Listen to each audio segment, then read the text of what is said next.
Hi, I'm BerNadette Stanis, and you're in the basement with Javon and Therese. The most beautiful girl on television ever. Yeah, I said it, damn it. BerNadette Stanis. Woo! Oh, Thank you. Thank you. What a beautiful introduction, guys. hello. How are you? Woo! I'm fine. How are you? Hanging in there, Bernadette. Trying to get through some of this madness, It But is madness. how you been holding up in it? I've been holding up pretty good, I'm Okay. holding up my daughters, they're like, what's going on? I'm like, well, just calm down, just stay centered, Mhm. Absolutely. the best we can. Can I say you look exactly the same as you did in the last rerun of Good Times that I just watched? Thank you. What is going on? What kind of black girl magic is going on here? And has been going on since the beginning of Black Girl Magic Dumb. You created it, so oh my God, you look wonderful. Thank you. Thank you. We Yeah. had a.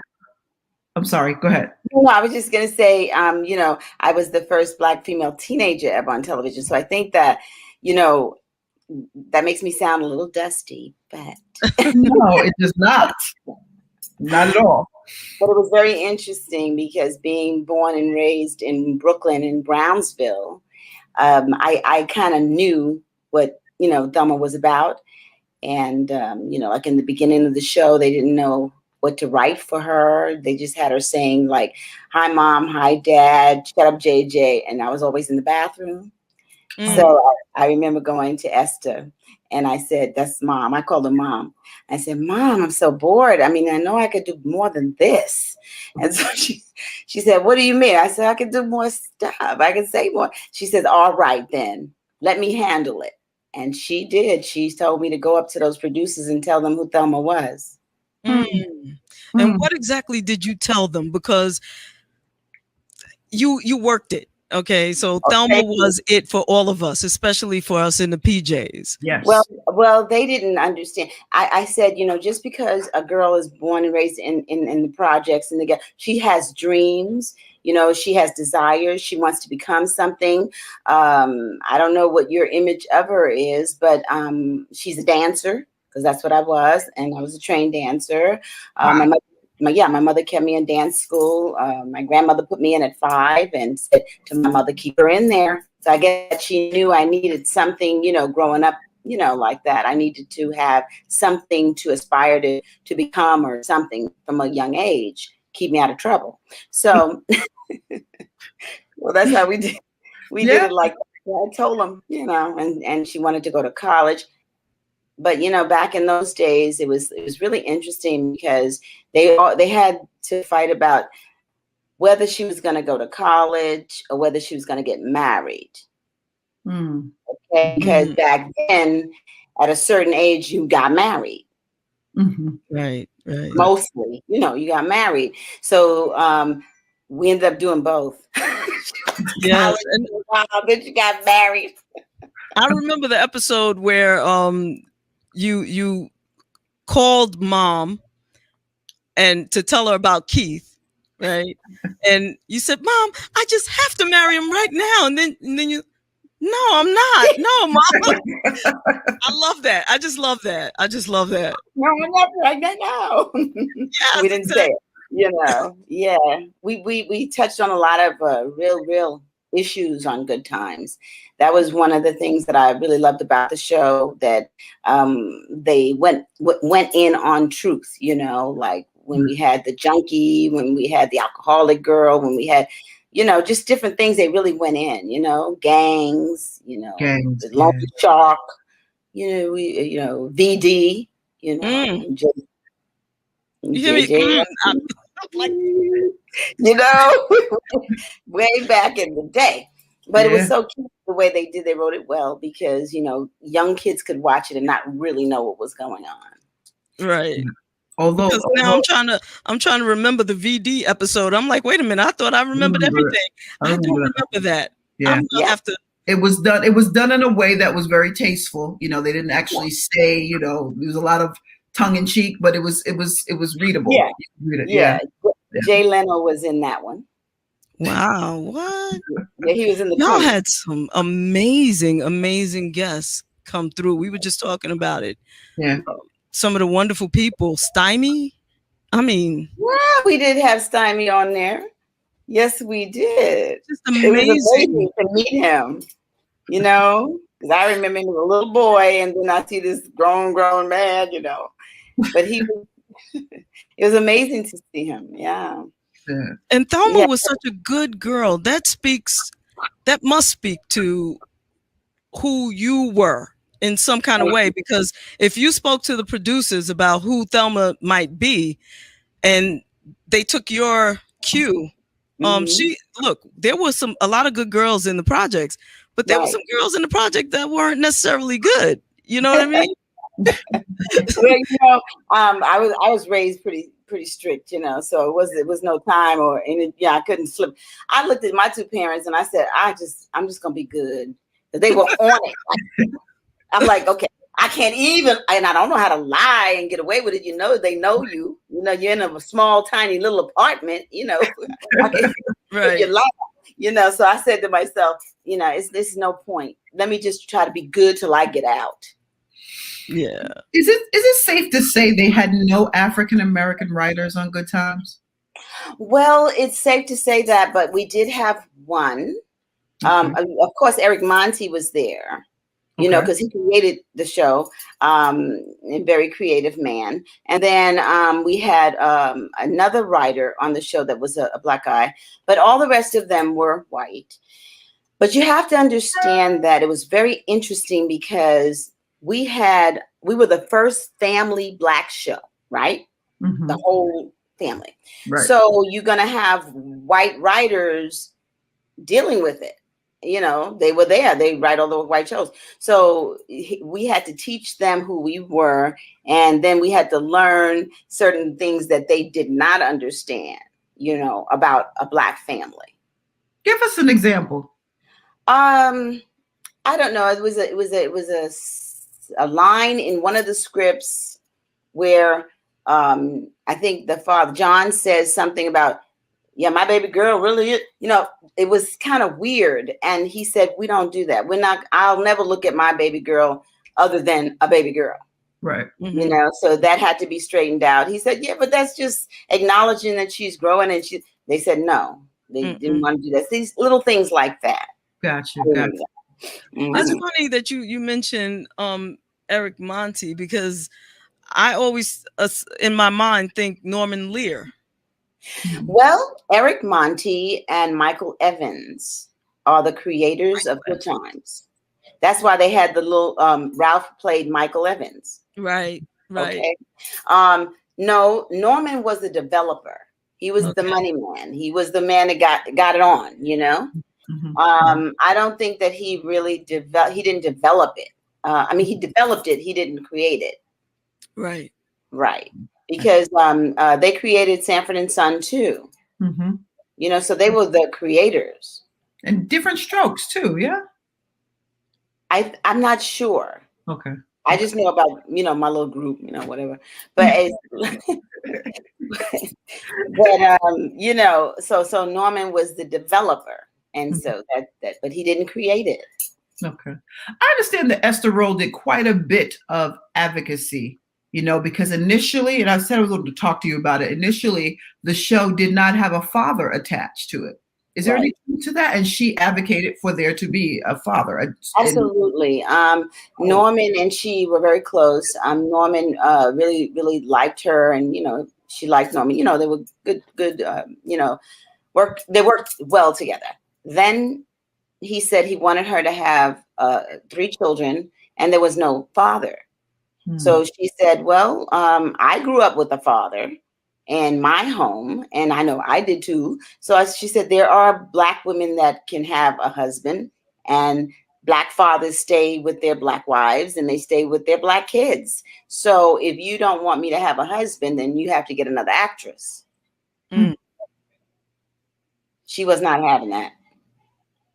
He wanted the world to see a strong Black father figure in the home.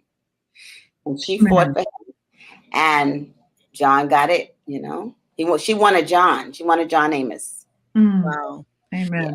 Tell us a little bit more about Esther Rolle, because she was just phenomenal. When I read about her, just what was it like working with her? She was just, I would say she was a cool cucumber baby. She was very, very laid back, very sharp, very well read, read through you. You couldn't put nothing over on her.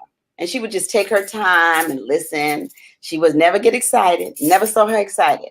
Always laid back. And then when it was over, she would say, well, I just think this and I think that. And being the star of the show, it went her way most times.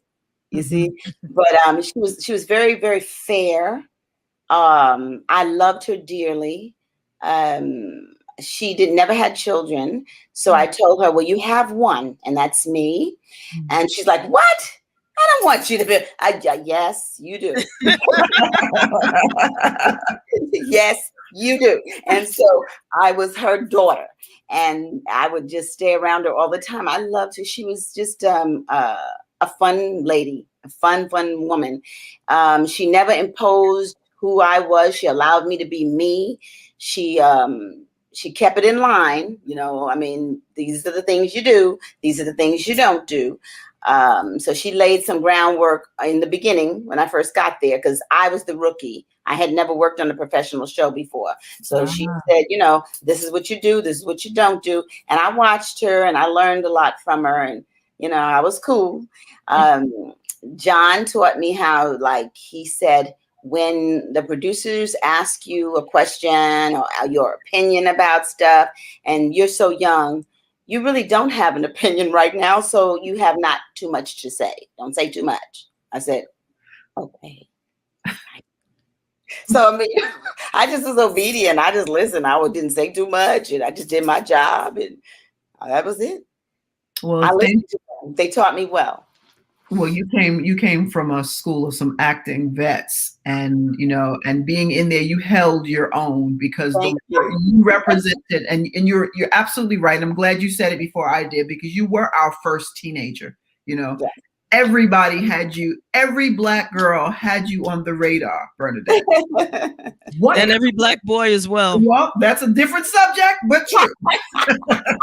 Just so that you know, I would not be able to go to my family for anything ever if I did not tell you my brother, Larry, although his actual name is James, is a big fan.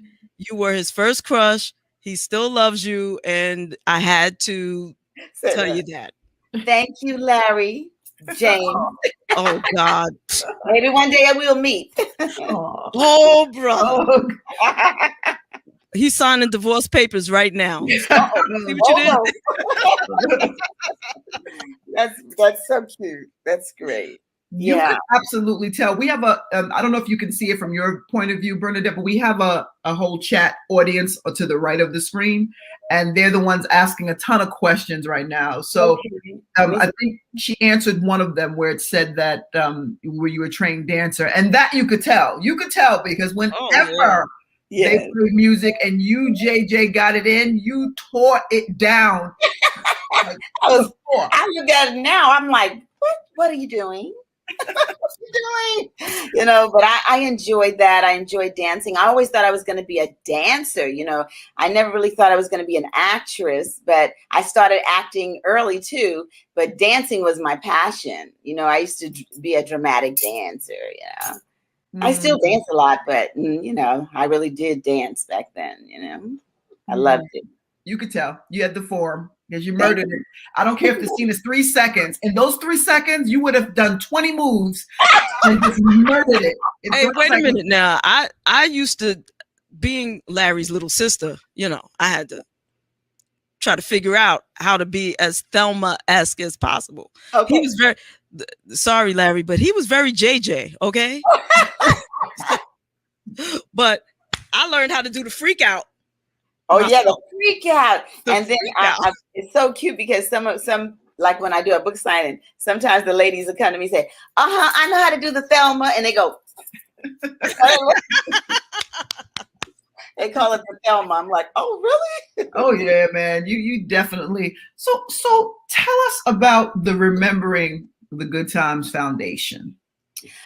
Okay. Well, it became the Remembering the Good Times Foundation because, my mom had Alzheimer's and I was her caregiver for 8 years, and this was almost sort of at the end of this, not the end, but she was doing not so well at this point. And she wanted to watch Good Times. When she would watch Good Times, she would lighten up, she would love it.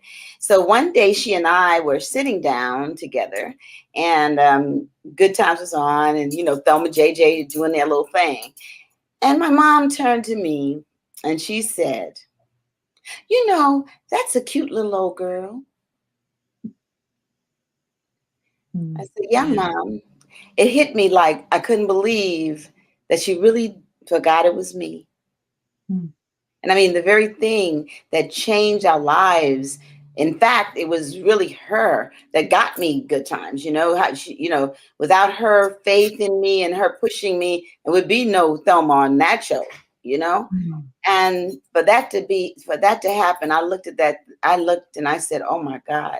I said, when this thing is done, because I know what it was doing, when this thing is done, I'm going to form a foundation and call it Remembering the Good Times, an Alzheimer's Foundation. That's how it came up. Yeah. And her last, the last night of her life, it wasn't what I thought it was going to be, because you never know what death is if you never really, was in the room with it. And I was, and I was very afraid, and until I got there.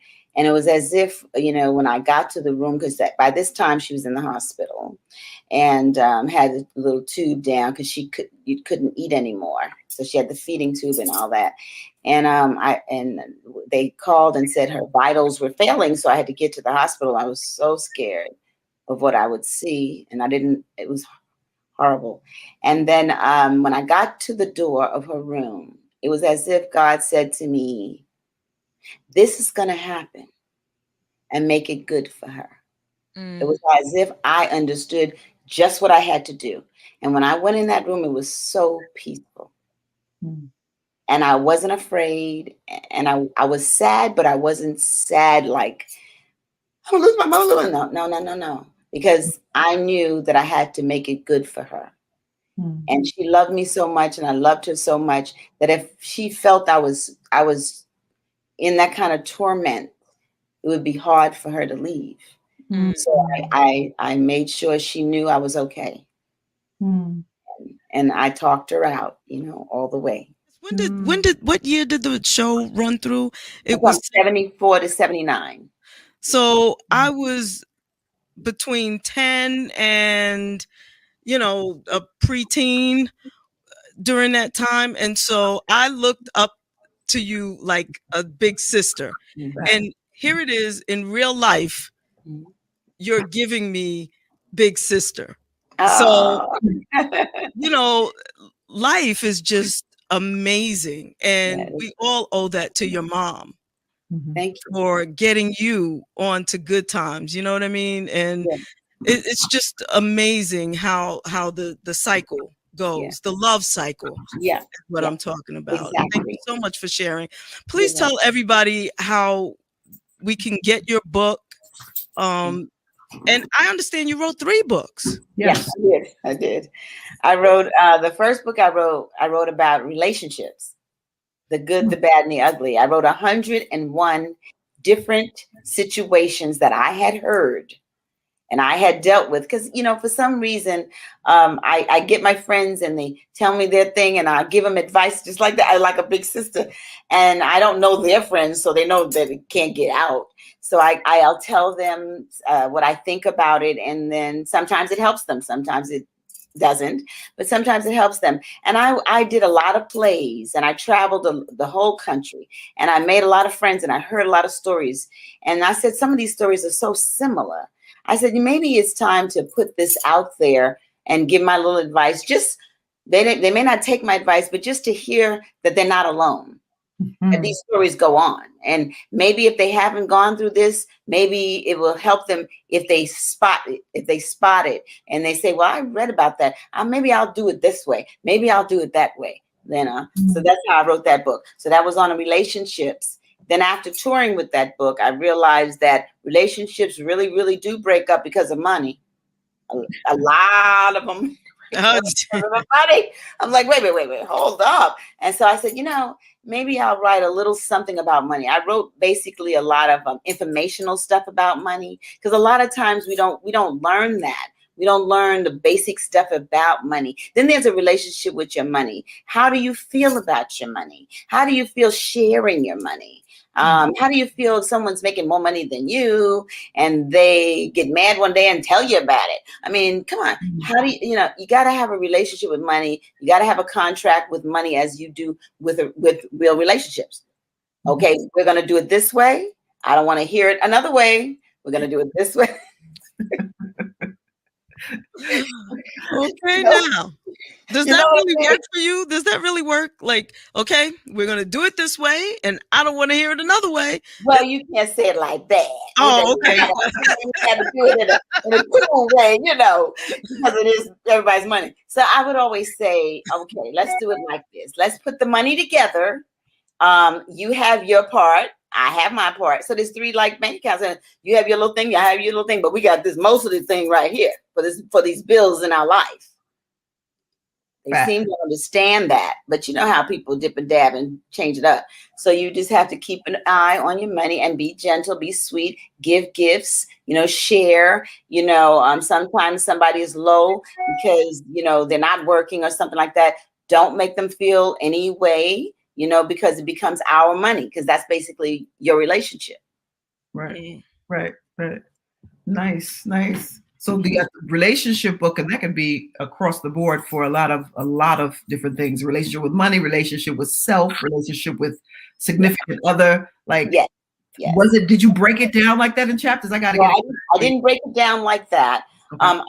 I wrote some scenarios. I wrote about 20 or 30 different little things, trying to get a certain point across about what I was trying to talk about, like investment, credit cards, paying your credit cards.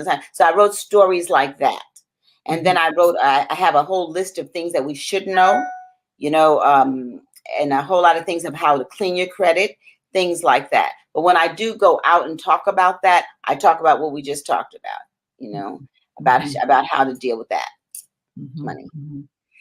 Someone wrote something in the chat here that I think I want to share with you. It says, our greatest gift is to take care of our loved ones. Many blessings to you. And she's talking to you, BerNadette. May your mom's wisdom and spirit continue to live within your heart. Oh, thank you. Yes, thank you. From Smokey Mitchell. Thank you so much. And that's so true. I feel like a death. People say death, but I don't look at death like death. I look at death like it's an old garment that falls away, and you have to get a new garment. I feel like the body was gone. She couldn't hold on anymore. She didn't want to leave, but the body was no good. So she had to transition. And when we transition, we don't know exactly what it is, but I do believe that spirit never dies. I believe that energy never dies. And I believe that they are around us if we want them. They know if you can handle it, and they know if you can't handle it. They know if you can handle it, you may feel her. You may even see her. You may smell her, because there is a perfume smell that angels have. So if you're afraid, they won't bother you because they love you. But if you are strong enough, then they'll let you know they're there. One of my major caretakers passed away, and her favorite scent at the time was Estee Lauder's Youth Dew. Wow. And every single time I smell it, and I don't know anybody who wears it anymore. Nobody smells it but you. But I would smell it, and I just got to the point where I would just acknowledge it. Hey, and I was just That's it. Yeah. That's it. But it's hard to talk that way to certain people because they don't understand it. But until you experience something like that. You know what I mean? And that's like to me, that's like a gift. Absolutely. You know, when you know that they're around. Sometimes I'm going through something even by myself, you know, because she used to be my girlfriend. I used to call and tell her all kind of crazy stuff that I can't tell anybody else. So I say, Ma, I wish I could talk to you. I could talk to you. And I still talk.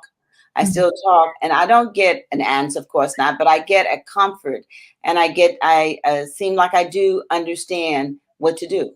Mm-hmm. How would one go to access the services that you provide through your foundation? They can go to rememberingthegoodtimes.org, and you can read about everything, or they can contact my website, which is thelmaofgoodtimes.com, and my email is there, and you can write me, and we can talk about it there. So I'm easy to get a hold to. You know, I'm on Instagram, Thelma of Good Times. My Facebook is BerNadette.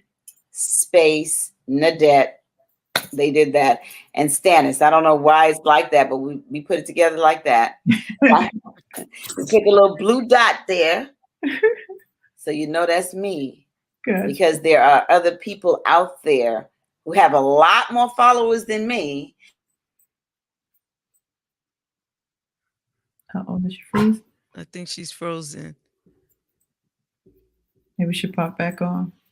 Yeah, I'm sure she will. She's too good to disappear. It's her internet. We'll probably sync up in a minute. Yeah.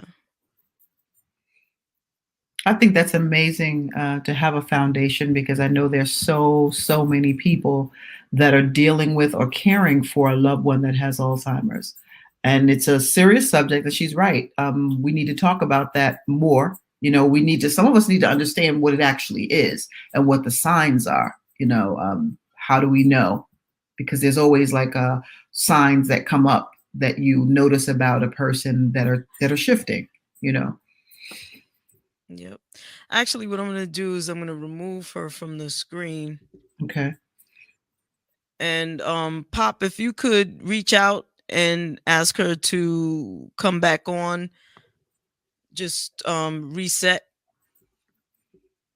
That would be helpful.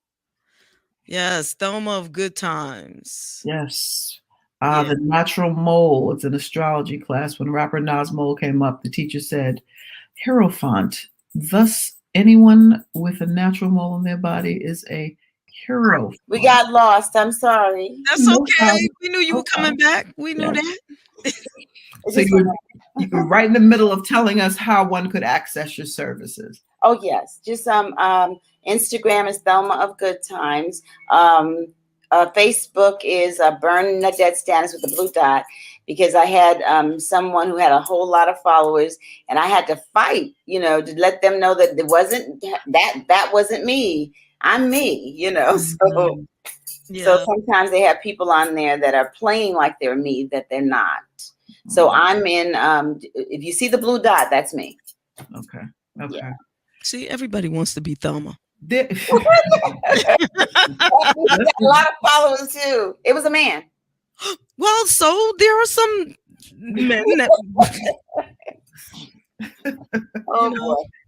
Listen, you know, there are. We were just talking really quickly about some of because Alzheimer's is a big thing, and I agree with you when you talked about how people don't feel comfortable in talking about it.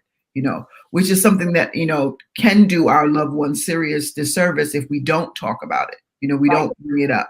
Like be in denial of it.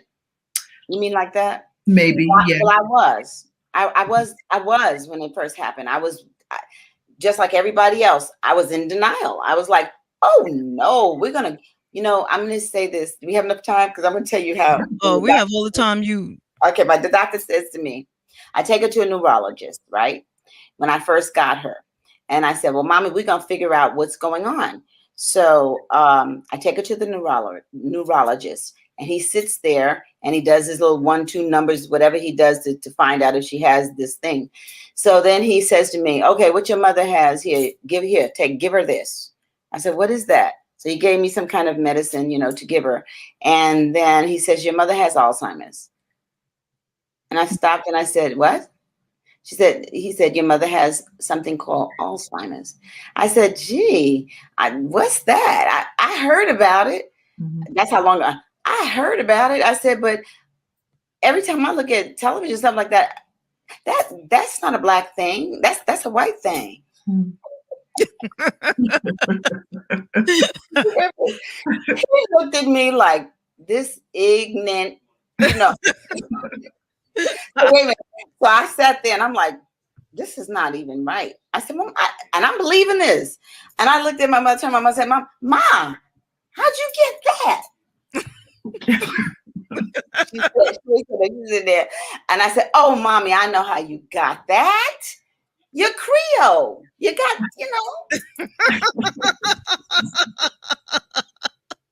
I said, forgive me, Lord. And so I'm looking at the doctor. I said, well, we're going to get rid of this thing because I'm going to give her vitamin D, vitamin B. Hey, Mom, we're going to get this thing in control. I'm going to get rid of it. So ignorant. I just did not know what this was. I didn't know.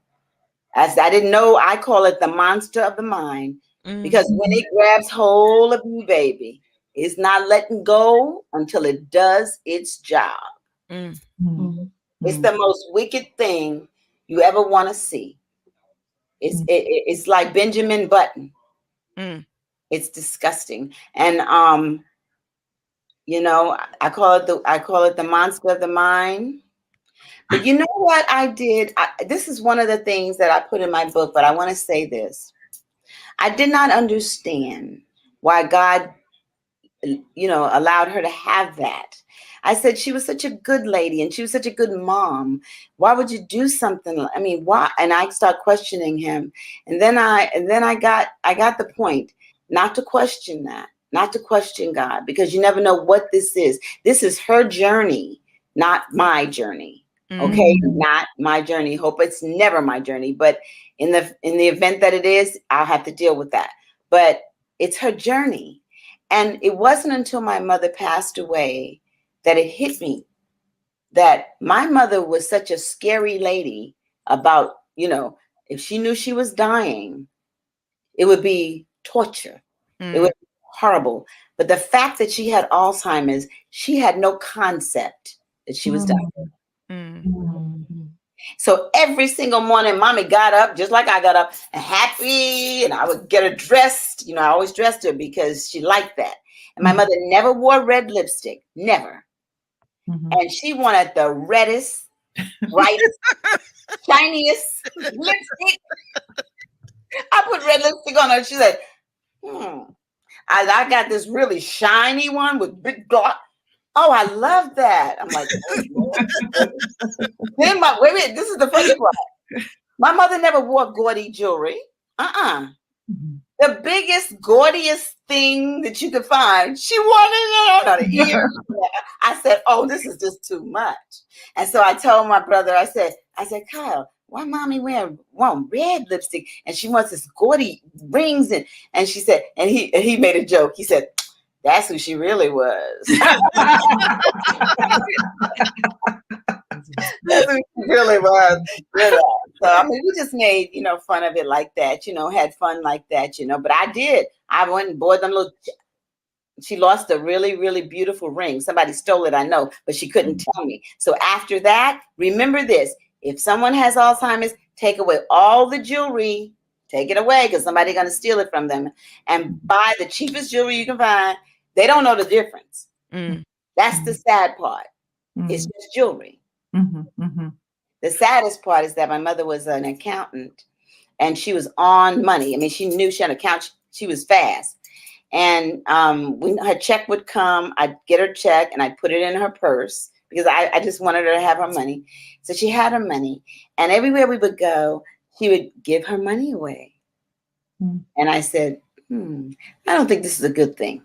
So what I did was I took her money out of her purse and I went to Toys R Us and I bought her a pack of kid money, fake money, and I put it in her purse.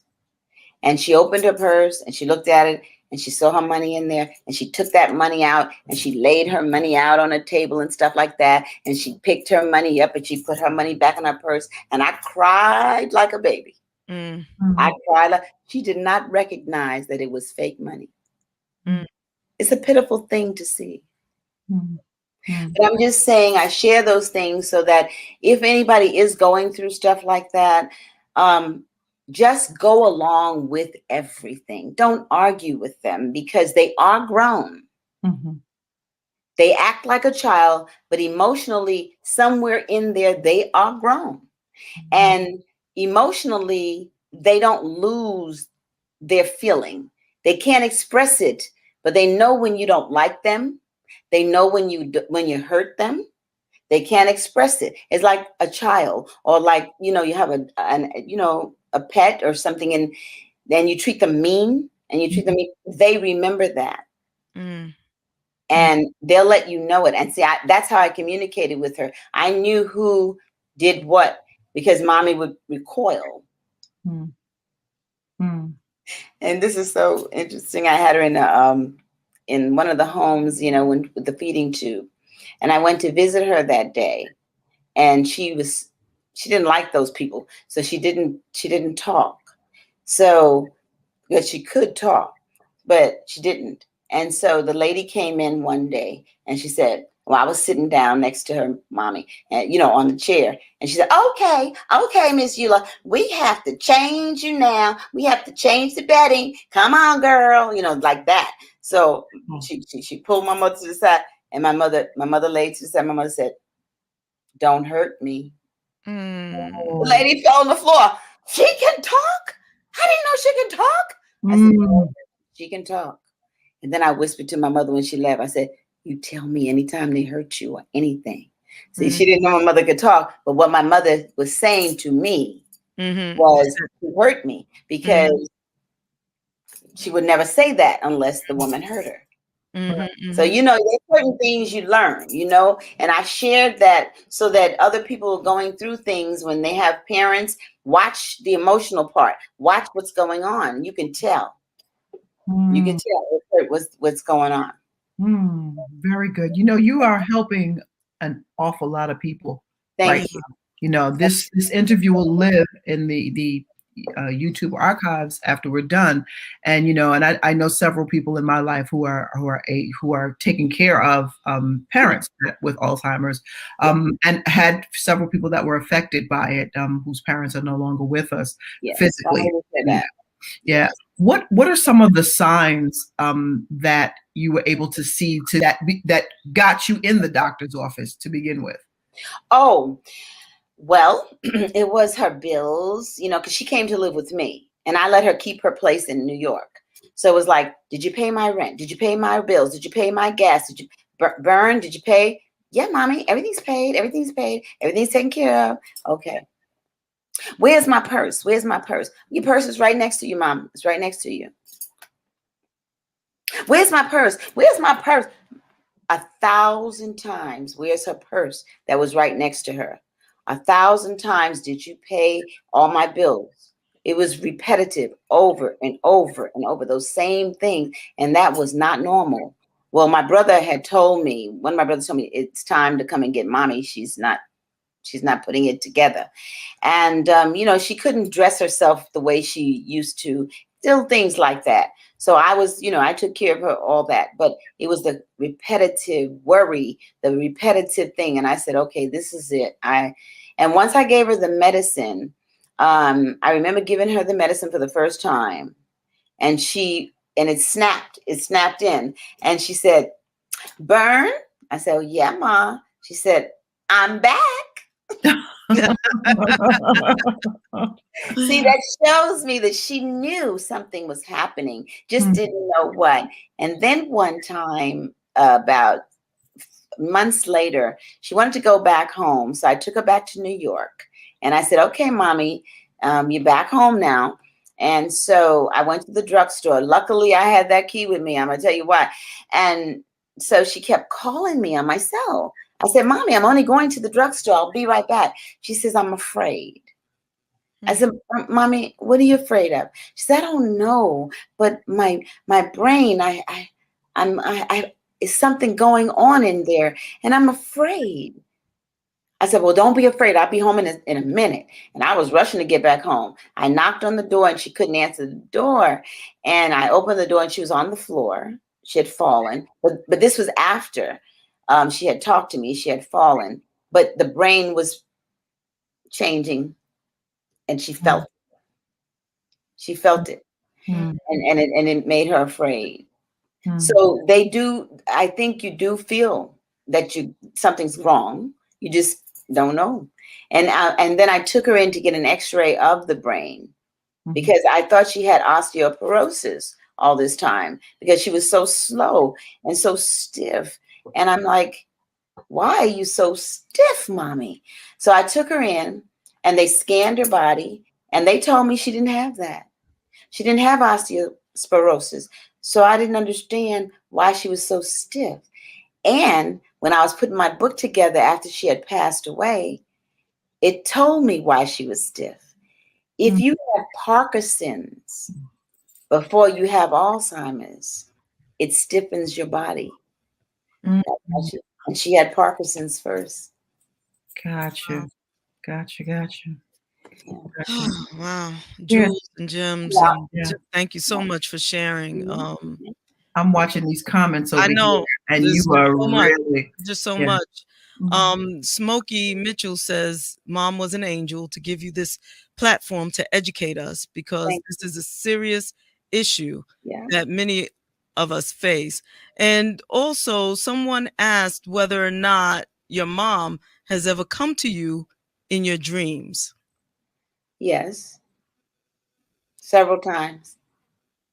You know, when my father comes in my dreams, I feel like it's a visit. I feel like I got it. It's more real than any other dream I ever have. Yes, I'm glad we're sharing this because a lot of people don't share these things. And I was having a hard time at one time, about 2 years after she had passed. And I kept questioning, did I do enough? Was it something that I could have done? I know I get a look. One day she looked at me and I was like, well, Mommy, I have to go to work, but she wanted to go. And I said, Mommy, I can't take you right now because it's too much for me. Just let me go to work this time and, I'll be back. And that hurt me to say that to her because I can see her face. And that bothered me when she transitioned. That bothered me. And it bothered me for a long time.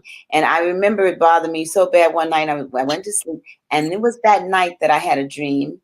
And it was a dream about my dad. And it was a dream about my mom. And my dad came first. And he was very wide in the dream. He had a white on me. I said, oh, that's because Daddy looks, because he was a tiny little man. I said, he looks so big. I said, but that's because he's been dead for so long. He died. He was murdered in 91. So that's okay. And so when he came, then Mommy came. And then Mommy had her hands down. It was really weird. And she said, I said, Mommy, hug me. I said, Mommy, why did you have to die? Why? And she said, I had to. I didn't want to, but I had to. And at the end of the dream, Daddy took her hand, and he was a dancer. He was my partner, as a matter of fact. And so he took her it was like a club. It was like a nightclub. And I said, oh, so you're taking her to go dance, huh? And he said, yes, I am.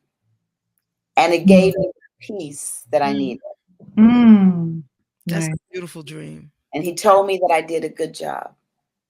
Nice. So I'm saying it's not over when it's over. Let me tell you. Yeah. Not over when it's over. So there's a lot more to this than just being here on earth right now.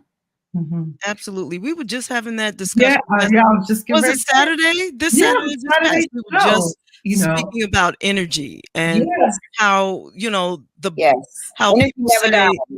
Energy never dies. And how people say, oh, I'll sleep when I'm dead. And I don't think you sleep when you're dead because your body needs rest, but your energy, your Your spirit doesn't need the rest, never No. rests. No, That's why we're dreaming, you know, that's it's right. energy. It's it. Yeah. That's it. It's deep. And so when mommy was transition, when she was leaving, I'd say, I could see, like, it's as if she was looking at the real thing, you know, and I could look at her and I could actually see her going. I could see her going. And I told my daughter, I said, you know, she's looking at the real thing. Mm. Mm. I could feel it. I could see it. Mm. So I just want to share that it's not a hurt. Don't look at it like it's over. Don't look at it like a hurt that can't be healed, because it can be healed, because it's a transition. It's really not over. Mm-hmm. And you have to believe that. And if you believe that, you'll know it, because you'll see things that will show you that. This is a fortifying moment in the conversations that have been consistent whenever this subject comes up on this show. You know, I personally believe that, you know, we came from spirits, and whatever we needed to learn, they dropped us here for our physical experience, but with the understanding that we'd have to come home, you know. Absolutely. So when people think death and they get sad, it technically for me is a homegoing, you know, and we should be celebrating, you know, that whatever, you know, and, you know, I often share, and Javon has heard this story a million times, but I had a great aunt that was the caretaker of our family for many years, and she died well into the hundreds. Like, she was actually technically 126 living, but they had her on record for 108, you know. Yeah. Because you know how they did back then. So and she would say things like she always made the time for her prayer and meditation. She called it prayer, basically. She always left at a certain point in the day to go up and say her prayers, you know, and it's broad day, you know, just that was her thing. And then sometimes she would say, you know, just as a matter of factly, she goes, well, I don't know why God won't take me. I think I've done everything I'm supposed to do here. You know, she made it seem like an assignment, you know, like, what else She had something else to do. You know, she didn't understand. They go out again. She had to live to 126 because that is an example of how long we can live. He had to show us that. Yeah, basically. And I'll tell you something, she died of natural causes. She was one of the first women in Hamilton County, Tennessee, that actually had a prescription as she was living in her care center for old granddad, 3 shots a day. They had to give it to her. It was prescribed by her doctor. Yeah. And she died of old age, and that was it. She just, you know, she had her garlic every day, some things that, you know, I remember, like, very strong spirit. Yeah, strong spirit, but the body just was done, you know. The body was done. And we can't stop that. The body has to get done. Yeah.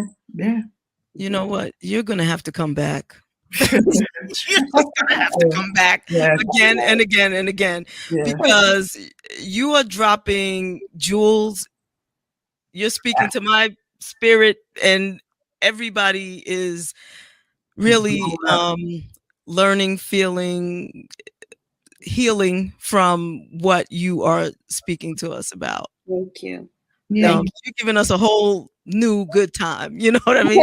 Yeah, for sure. They're like just saying you're amazing, and just, you know, and they're all into, you never know what someone's going through either, you know, what they thought about.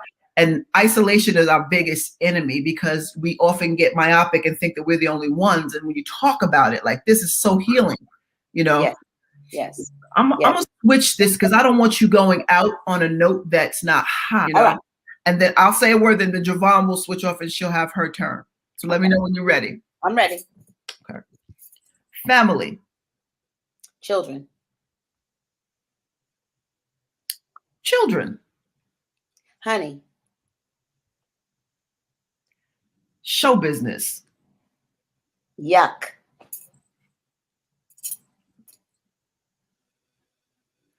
Dancing. Love. Black people. Amazing. Motherhood. Toughness. Thank you. Javon, you're up next. Truth. That's a deep one. Clarity. Acting. Performing. Romance. Deep love. Good times. Fun. Life.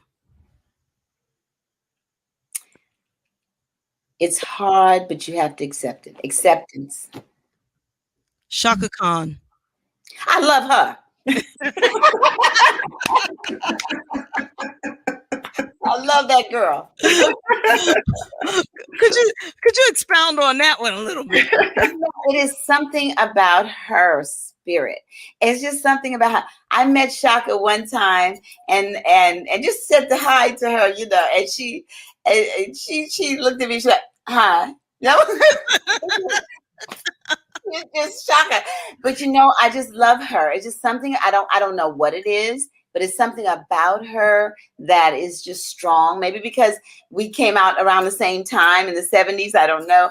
But I think that she's just rawly her. Unapologetically her. Right. And I just love that. Yeah, definitely.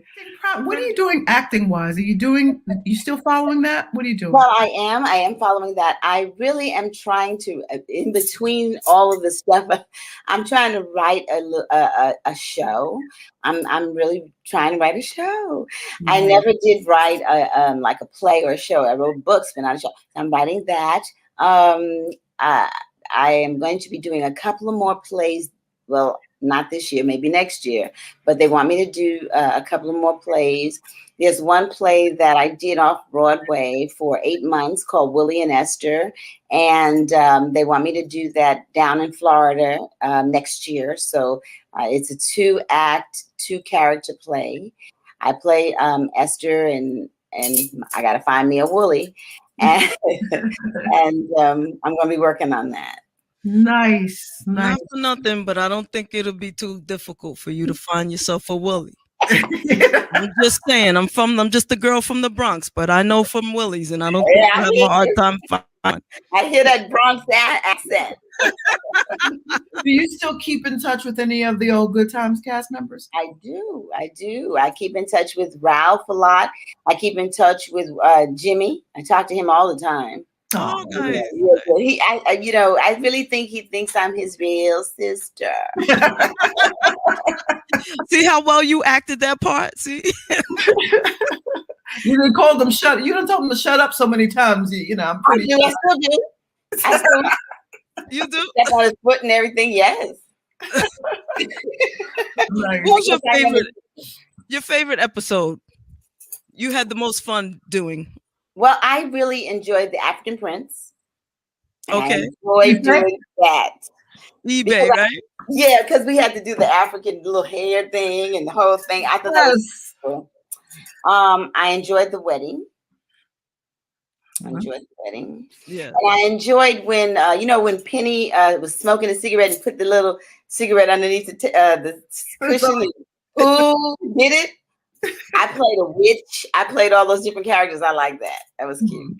I was just talking about Ife, and when you were telling Esther Roll, but Mom, I love Ife. The close up they did on your face with your cornrows, that shot is stained in my brain because that was one of the most beautiful images I saw at that time of a Black girl. Wow. Period. You were kind of you were cheated a bit in the frame, and they zoomed all the way in, and it just lit up the screen. And I just remember saying a feeling of pride, just. I wanted him to say it was only going to be me, and he couldn't say it. And I said, 5 wives, no. We don't have to go all the way to Africa for that.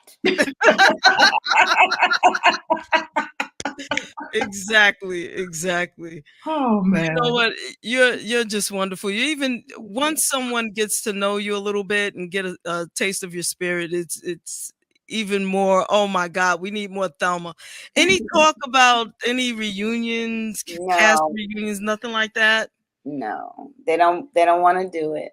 They want to do it, but they want other characters and stuff. And people want us, they want us to do it, but Absolutely. What other characters? What, like, other what? people, I don't know. No. You can stage it, but y'all can there's so many ways to do that. Somebody don't have an imagination. No, Yeah. right. I mean, Thelma could have kids, Michael could, all y'all could have had kids, and you come that whole thing, you're missing out somebody. Right. exactly. I mean, because the hunger all these years later, still, as you can see, we love you. We love you. Thank We you. love the character. We love the whole cast. We love the guest performances. Hell, Stanley Bennett Clay comes on the show every now and then. I love him. Yes. I'm just He did saying. Rituals, and I was in it with him. Yeah. You know what?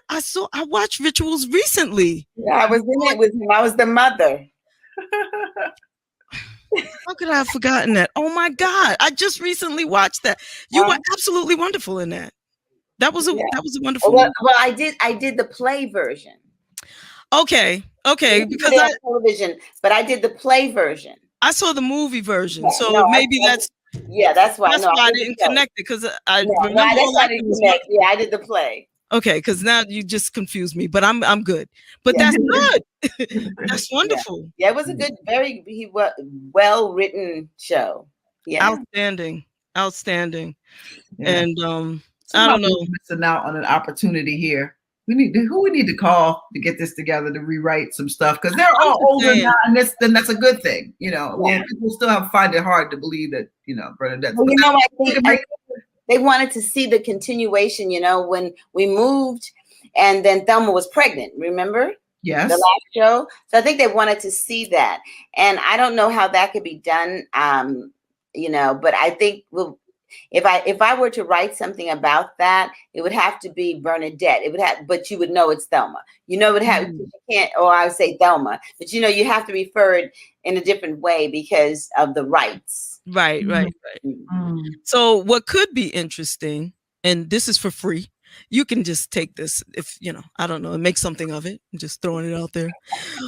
But Thelma could have these two brothers, one older, one younger, and they came from the PJs and did whatever it is that they ended up doing. I mean, you could create a whole. They want to see that. Yeah, they do want to see what happened to us, though. And I think because the show was cut so short, so fast, that the audience was left, wanting and not complete. And I think that's probably part of the thing. You know what I mean? They never got a completion.